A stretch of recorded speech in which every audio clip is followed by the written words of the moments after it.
ఓం శ్రీ సద్గురు చరణారవిందాభ్యాం నమః. ఓం శ్రీ గణేశ శారదా సద్గురు మంగళమూర్తిభ్యో నమః. ఓం నమో భగవతే వేదవ్యాసాయ నమః.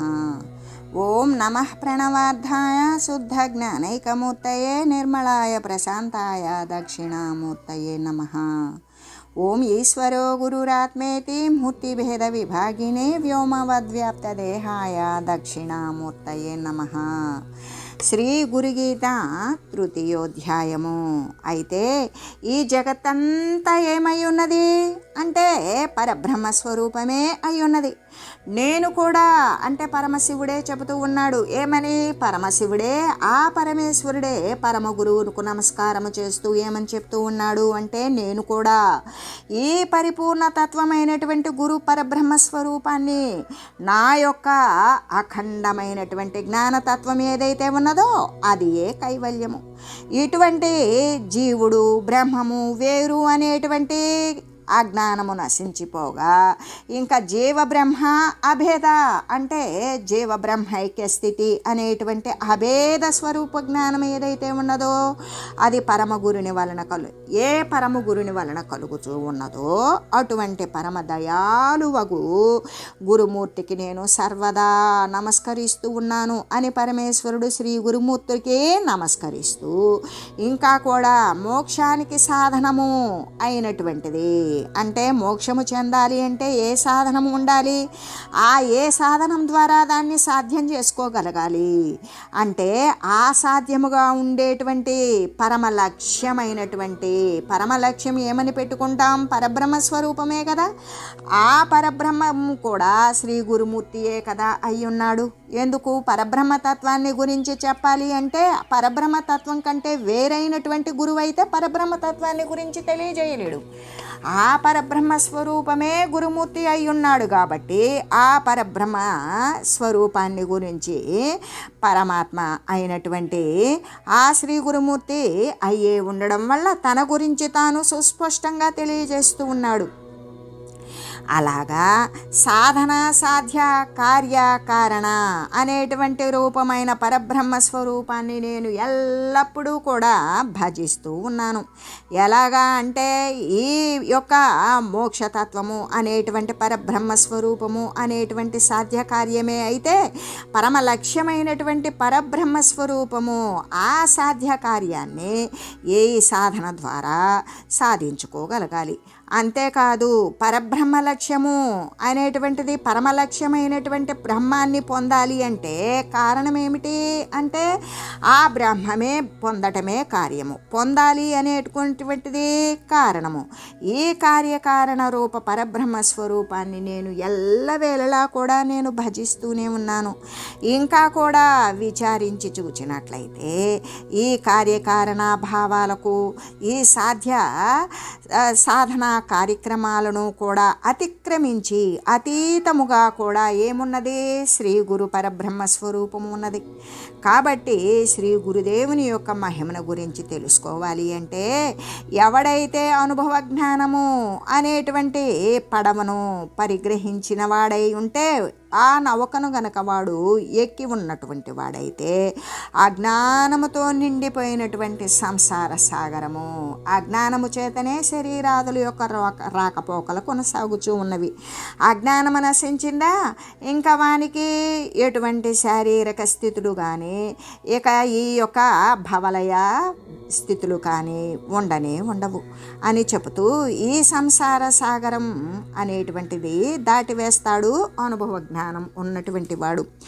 అయితే ఈ యొక్క ఇంకా కూడా ఆ జ్ఞాన ఖడ్గము చేత అంటే అటువంటి జ్ఞానం అనుభవ జ్ఞానం అనే సాధించినటువంటి వాడు ఆ అనుభవ జ్ఞానము అనేటువంటి ఖడ్గము చేత విషవల్లి తృష్ణను కూడా ఛేదించి వేస్తాడు.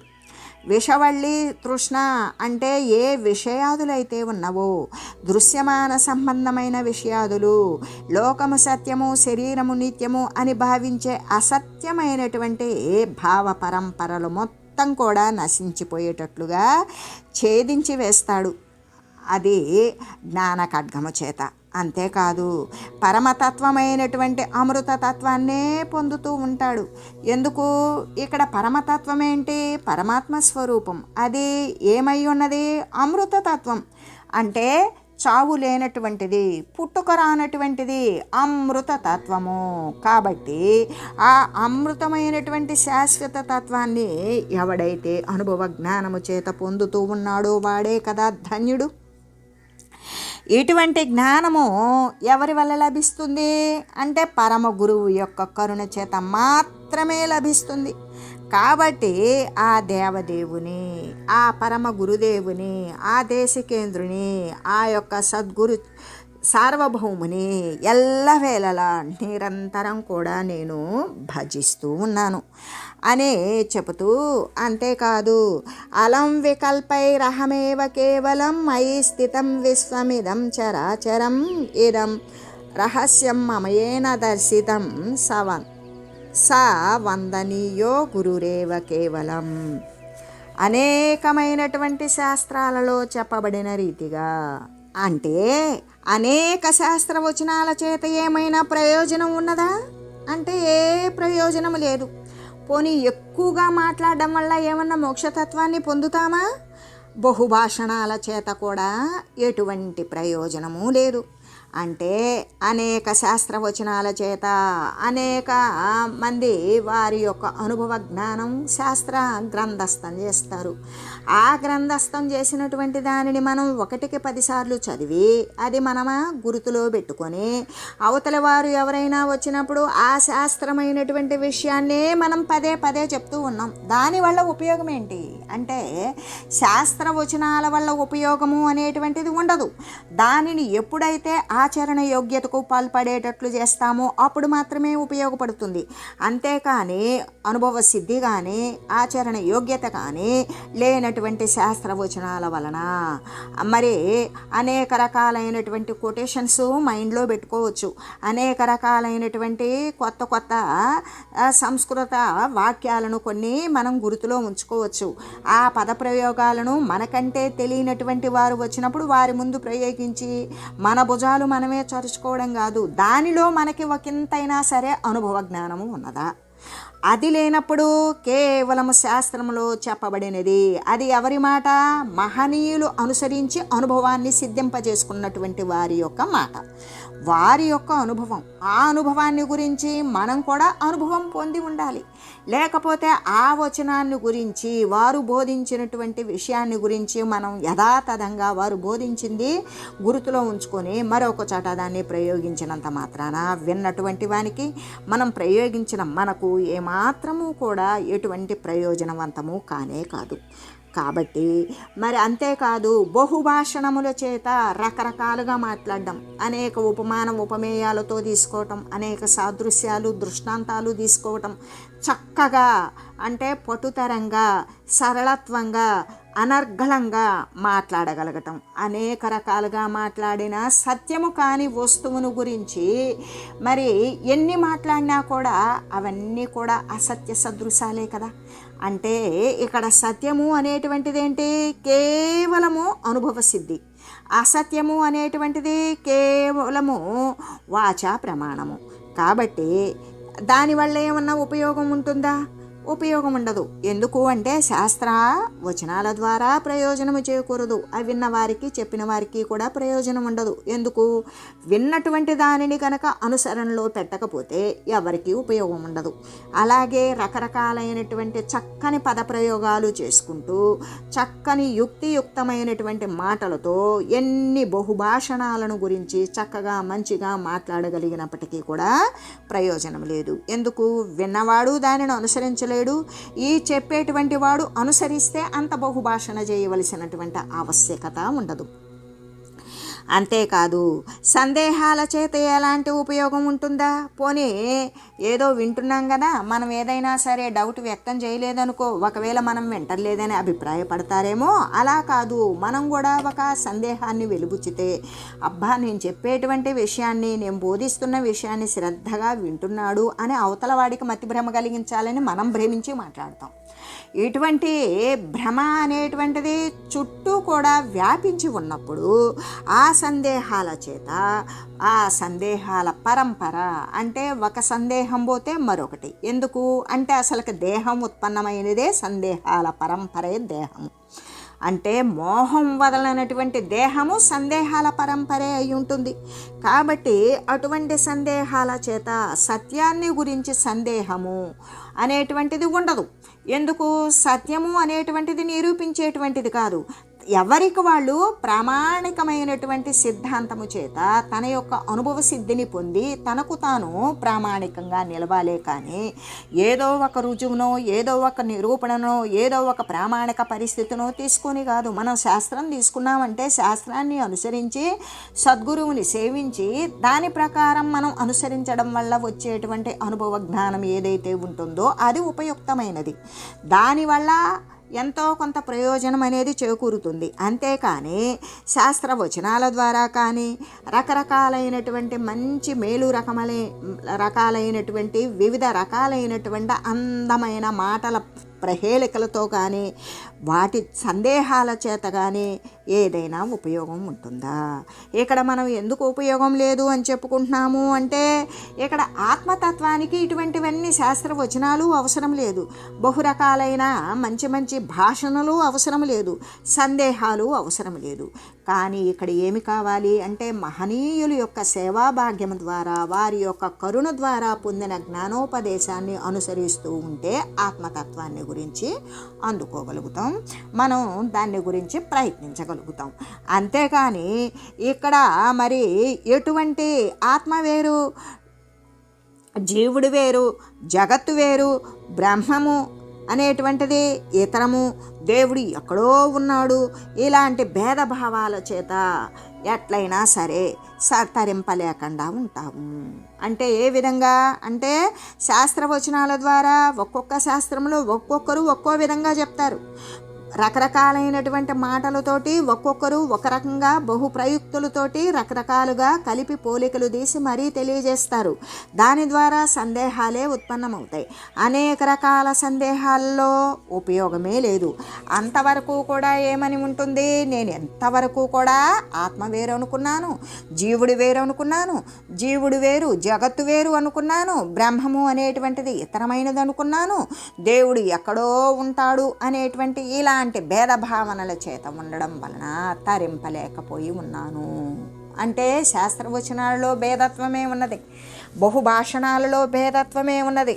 సందేహాలు అనేటువంటిది నిజంగా కూడా మనము బ్రహ్మస్వరూపమేనా, మనం ఆత్మతత్వమేనా, మన జీవత్వం బ్రహ్మత్వం చెందుతుందా, ఈ జగత్తు బ్రహ్మం కంటే వేరైనది కాదా అని చెబుతూ వేరైనది కాదు అంటే బ్రహ్మస్వరూపమే జగత అంటే బ్రహ్మము అనేటువంటిది ఇతరమైనది కాదా, దేవుడు అనేటువంటిది, దైవము అనేటువంటిది, బ్రహ్మము అనేటువంటిది, జగత్తు అనేది, జీవుడు అనేది, ఆత్మ అనేది ఇదంతా ఒకటేనా, సర్వవ్యాపకమైనటువంటి ఏకరస స్వరూపమైనటువంటి ఈ భావాలేనా? మరి నేను ఎన్నాళ్ళు కూడా ఇలా ఆత్మ వేరు, జీవుడు వేరు, జగత్తు వేరు, బ్రహ్మం వేరు, దేవుడు ఎక్కడో ఉన్నాడు అనేటువంటి ఇలాంటి రకరకాలైనటువంటి సందేహాలతో ఈ దేహం నిండా నింపుకొని నేను ఈ తరించేటువంటి మోక్షతత్వాన్ని పొందలేకపోయాను, నన్ను నేను తరింపజేసుకోలేకపోయాను అని చెబుతూ, అంతేకాదు నా యొక్క పూర్వకృత బహుసుకృత విశేషము చేత దయామయుడైనటువంటి విజ్ఞాన స్వరూపుడైన గురుదేవుని యొక్క దర్శనం అయ్యింది. ఇటువంటి సందేహాలతో నేను నిండిపోయి ఉన్నప్పుడు నా యొక్క పూర్వకృత, నా గత జన్మలలో నేను చేసుకున్నటువంటి ఏ పుణ్య విశేష భాగ్యమో ఉన్నది, గొప్పదైనటువంటి సుకృతాలు అంటే ఎంతో సుకృతాలు, సుకృతమైన సుకర్మలు చేసుకుని దాని యొక్క ఫలితం అనేది ఉన్నది. వాటి యొక్క విశేష బలిమి చేత నేను ఎవరిని పొందాను అంటే దయతో నిండిపోయినటువంటి విజ్ఞాన స్వరూపుడు, జ్ఞానాన్ని అనుసరించి ఆత్మానుభవాన్ని పొందినటువంటి పరమాత్మ స్వరూపమే అయిన శ్రీ సద్గురుమూర్తిని, దయతో నిండిపోయిన అనుభవ సిద్ధి నిండినటువంటి ఆ విజ్ఞాన స్వరూపుడైనటువంటి శ్రీ గురుదేవుని యొక్క దర్శనం అయింది. ఆయన యొక్క దర్శనం ఎలా అయ్యింది అంటే నా ఈ పూర్వజన్మ కృతంలో చేసినటువంటి గత జన్మలలో నేను సాధించుకున్న పుణ్య కర్మల ఫలితం అనేది నన్ను వెన్నంటి వచ్చి నాకు ఈ దయామయుడైనటువంటి విజ్ఞాన స్వరూపుడైనటువంటి శ్రీ గురుదేవుని చూపించింది. అంటే హరి యొక్క ఏ విధంగా అంటే గురుదేవుని దర్శనం అయింది కదా, మరి ఆ గురుదేవుని యొక్క బోధ అతిశయము చేత నాలోనే శ్రీ గురు స్వరూప బ్రహ్మాన్ని నేను సాక్షాత్కరించాను. ఆ గురుదేవుడు నా పట్ల అనుగ్రహాతిరేకము అనేటువంటిది కురిపించాడు. ఆయన యొక్క కరుణా వర్షపాతం వలన ఏ విధంగా ఆయన బోధ అనేటువంటిది మరి జాలువారింది. ఆ అమృత సుధ అనేటువంటిది, ఆ జ్ఞానబోధ అనేటువంటిది అతిశయించడముతోటి నాలో భక్తి వృద్ధి చెందింది. ఆ భక్తి పారవస్యంతో శ్రీ సద్గురుమూర్తి బోధించినటువంటి విషయాలను ఎప్పుడైతే నేను శ్రద్ధగా ఆకర్ణించానో దాని చేత నాలో నేనే ఆ ప్రకారంగా స్మరించి మననం చేసి ఆ యొక్క సద్గురుమూర్తి యొక్క అమృత వాక్కులు శ్రవణము చేసి వీటి ద్వారా నాలోనే నేను ఆ ప్రకారంగా అనుసరించి నిధిధ్యాసనం గావించిన యొక్క ఫలితం ఏమిటి అంటే నాలోనే నేను శ్రీ గురు స్వరూప పరబ్రహ్మాన్ని సాక్షాత్కరించాను. అంటే ఏ విధంగా అంతకుముందు బయట చూశాను గురుదేవుణ్ణి, ఆ గురుదేవుని యొక్క అమృత వాక్కులు విన్నాను, ఆ వాక్కుల ప్రకారం మళ్ళీ కూడా దాన్నే సంస్మరించాను, మననం చేశాను, చింతించాను, ధ్యానించాను. భక్తిగా వినమ్రతతో కూడి ఆ ధ్యానించినటువంటి విషయం ప్రకారమే నేను అనుసరించాను. ఆ అనుసరించినప్పుడు నాకు ఏమి కలిగింది అంటే శ్రీ గురుస్వరూప పరబ్రహ్మము, ఆ బ్రహ్మస్వరూపము శ్రీ గురుతత్వము అనేటువంటిది బహిర్గతంగా ఉన్నటువంటి సాక్షాత్ చిన్మయ స్వరూపం నాలోనే నాకు సాక్షాత్కరించింది. అప్పుడు ఏమని తెలిసింది? సర్వేక సమస్తం సర్వమయ స్వరూపం శ్రీ గురు పరబ్రహ్మ స్వరూపం అని తెలిసింది. ఆ తెలియడం ఇప్పుడు నాకంటే భిన్నంగా, నాకంటే వేరుగా నేను సర్వము వ్యాపించి ఉన్నాను. బయట పరిచ్ఛిన్న వస్తు రూపముతో ఉన్నటువంటి శ్రీ సద్గురుమూర్తి అఖండ స్వరూపమై నాలో తేజరిల్లడం, నేను వారిని దర్శించడం జరిగిన తర్వాత నాకు నేను సర్వవ్యాపకమయ్యాను. ఎందుకు? గురుస్వరూపము అంటే ఆ సర్వవ్యాపకమైనటువంటి పరబ్రహ్మతత్వం. ఆ పరబ్రహ్మతత్వము నా యందు నేను ఎప్పుడైతే సాక్షాత్కరింపజేసుకున్నానో ఇంకా నేను సర్వము వ్యాపించినట్లుగా అనిపించింది. అందుకని ఆ సర్వవ్యాపకత్వంలో ఏమైంది అంటే నాకంటే భిన్నముగా, నాకంటే వేరుగా మరొక వస్తువు అనేటువంటిది నాకు ఇంకా కనిపించడం లేదు. ఏం కనపడుతుంది? ఎక్కడ చూసినా అంతా నా స్వరూపమే. అసలు నేను ఏ స్వరూపమై ఉన్నాను అంటే శ్రీ గురుస్వరూప పరబ్రహ్మస్వరూపాన్నే అయి ఉన్నాను. అందుకు కాబట్టి నాకు నేను కనిపించడం లేదు. ఎక్కడ చూసినా పరబ్రహ్మస్వరూపమే. ఎందుకు? అది నేనే అయ్యున్నాను అంటే అంతా నా స్వరూపమే. ఎక్కడ చూసినా ఇక్కడ అక్కడ సందు లేకుండా ఎక్కడ చూసినా నా స్వరూపమే ఉన్నప్పుడు ఇటువంటి శాశ్వతమైన అంటే పరిపూతమైనటువంటి జ్ఞాన దృష్టిని ఏ గురుదేవుని చేత వశంగబడిందో నాకు సర్వేక సమస్తము అంటే దశ దిక్కులయందు విశ్వవ్యాపకంగా ఆలోచన మాత్రంగా సంకల్పరూపకంగా సర్వేక సమస్తము నాకు నేనే కనబడుతూ ఉన్నాను. ఎందుకు? సర్వేక సమస్తము పరబ్రహ్మస్వరూపము నేనే అయ్యున్నాను. నాకంటే ఇతరమైనటువంటి స్వరూపము కనిపించడం లేదు. సర్వము కూడా అంతా నా స్వరూపమే నాకు కనబడుతూ ఉన్నది. నాకంటే వేరుగా ఒక్క వస్తువు కూడా కనిపించడం లేదు. ఇలాంటి శాశ్వతమైన పరబ్రహ్మ దృష్టిని కల్పింపజేసినటువంటి, పరబ్రహ్మ దృష్టిని పరిపూతము చేసినటువంటి ఆ జ్ఞాన దృష్టిని అంటే సర్వవ్యాపకంగా కూడా ఏకరసమాత్రమైనటువంటి జ్ఞాన దృష్టిని అనుగ్రహించినటువంటి ఏ గురుదేవుని చేతైతే నాకు ఇవ్వబడిందో అటువంటి సాక్షాన్ మహాదేవుడగు శ్రీ గురుదేవుడే నమస్కరించదగినవాడు. ఎందుకు అంటే ఇక్కడ ఏ విధంగా అంటే శాస్త్రాల ద్వారా కానీ రకరకాల మాటలచే కానీ సందేహాల చేత కానీ ఏ ఉపయోగం లేదు కదా.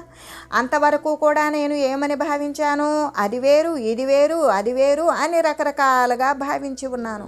ఆ భావించి ఉండి దేనికోసమో వెతుకుతూ ఉన్నాను. అప్పుడు నా పూర్వజన్మ లో చేసుకున్నటువంటి పుణ్యం కొద్దీ విజ్ఞాన స్వరూపుడైనటువంటి మహనీయుడు నాకు దర్శనమయ్యాడు. వారి యొక్క బోధల ద్వారా నాకేమైంది అంటే నాలోనే శ్రీ గురుస్వరూప బ్రహ్మాన్ని దర్శించుకోగలిగాను. ఇప్పుడు నాకంటే కూడా భిన్నంగా ఏదైనా ఉన్నదా? అస్సలు లేదు. అంతా ఏంగా ఉన్నది? నా స్వరూపంగానే ఉన్నది. ఇటువంటి శాశ్వతమైన మొత్తము కూడా పరబ్రహ్మస్వరూపమే పూతమయంగా ఉన్నటువంటి జ్ఞాన దృష్టిని ఏ గురువు చేతైతే నాకు ఇవ్వబడిందో అటువంటి సాక్షాత్ మహాదేవుడైనటువంటి శ్రీ గురుదేవుడే కదా నమస్కరించదగినవాడు, ఆయనే కదా వందనీయుడు అని, ఆయనే కదా ధ్యానింపదగినవాడు అని చెబుతూ, అంటే ఈ ప్రకారంగా శిష్యుడు తనకు కలిగినటువంటి ఈ స్వానుభవము అంటే తను అనుసరించినటువంటి విధానం ద్వారా తనకు కలిగిన అనుభవ సిద్ధి ద్వారా ఈ యొక్క నిరతిశయానందమైనటువంటి స్వానుభవ తన యొక్క అనుభవ సిద్ధికి గోచరించిన నిరతిశయానందాం చేత శ్రీ గురుదేవుని ఎల్లవేళలా కూడా స్తుతిస్తూ ఉన్నాడు అని చెబుతూ, అంటే శ్రీ గురుమూర్తి యొక్క అనుగ్రహము చేత ఏం పొందుతాడు అంటే అనుసరించినప్పుడు అనుభవ సిద్ధి పొందినప్పుడు స్వానుభవ రూప దివ్యమైనటువంటి జ్ఞానమే కలుగుతూ ఉంటుంది. అంటే ఆ జ్ఞానాన్నే పొందుతూ ఉన్నాడు, అదే అనుభవ సిద్ధి. అటువంటి దివ్య జ్ఞానము కలుగుచూ ఉన్నదని, అటువంటి మహదేవ గురు స్వరూపము అనేటువంటిది ఎప్పటికీ కూడా విస్మరింపకూడదు, మరిచిపోకూడదు అని తెలియజేస్తూ, ఓం మంగళం శ్రీ గురుదేవాయ మహనీయ గుణాత్మనే సర్వలోక శరణ్యాయ సాధురూపాయ మంగళం. ఓం లోకా సమస్త సుఖినో భవంతు. ఓం శ్రీ సద్గురు పరబ్రహ్మార్పణమస్తు. ఓం తత్సత్.